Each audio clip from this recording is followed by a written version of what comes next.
So the first proposal we've made is to keep the current distribution until Brexit enters into force. Can we legally, from the legal point of view, exclude the possibility of a prorogation of the negotiations? As you know, the draft report maintains the status quo until Brexit becomes legally effective. It's a matter of legal prudency. The only legal and political premise is that the UK is leaving.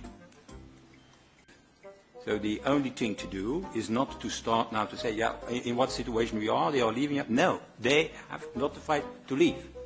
And it will be done in 2 years. I think that there are a number of amendments. I have introduced them, but there are other groups have done exactly the same, starting from the idea that there is no question Brexit will happen, it will. So even when there is a transition period, we all know that the UK will not participate in the coming EP elections. That's what it is. And that is also all legal advice that we receive. And it's completely, in my opinion, crazy not to recognize that fact. And it's even weakening, I think, the position of the European Union in these negotiations by not recognizing this.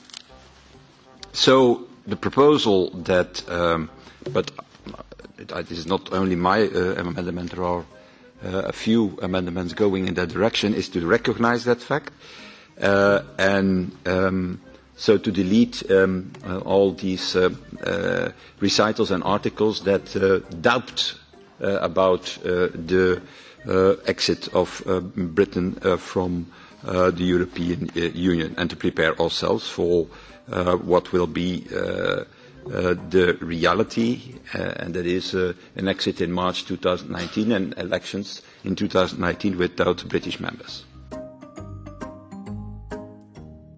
Madame Theresa May, qui est la représentante légitime et démocratiquement élue du Royaume-Uni, a rappelé, expliqué que, au mois de mars 2019, le Royaume-Uni ne ferait plus partie de l'Union européenne.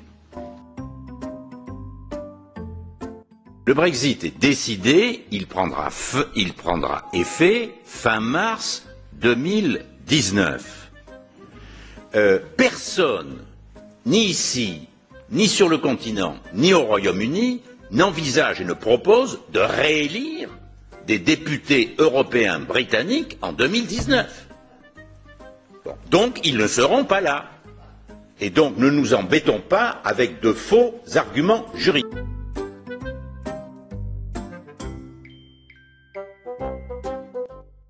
If the United Kingdom is a member on the 23rd of May, it must organise European elections. If it does not do so, and the withdrawal agreement is not ratified by the 22nd of May, the extension ends on the 31st of May. This is now the legal situation.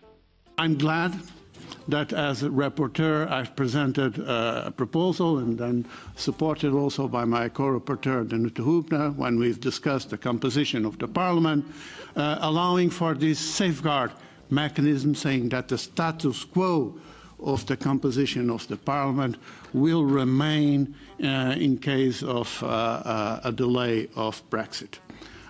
There were a number of amendments. I remember very well the discussions we had, because there were a number of amendments to delete this safeguard clause. Fortunately, we were able to agree in keeping this safeguard clause. This means that if there's an extension of Article 50, there will be European elections also in the UK.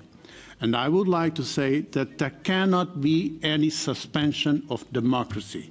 As long as the UK is a member state of the European Union, the citizens have the right to vote, and nobody can suspend this political right. So if there's an extension of Article 50, there will be elections in the UK, and the citizens will be entitled to elect the 73 members of parliament according to the status quo. Tonight, the European Council decided to grant the United Kingdom a flexible extension of the Article 50 period until the 31st of October. This means an additional 6 months for the UK. Until the end of this period, the UK will also have the possibility to revoke Article 50 and cancel Brexit altogether.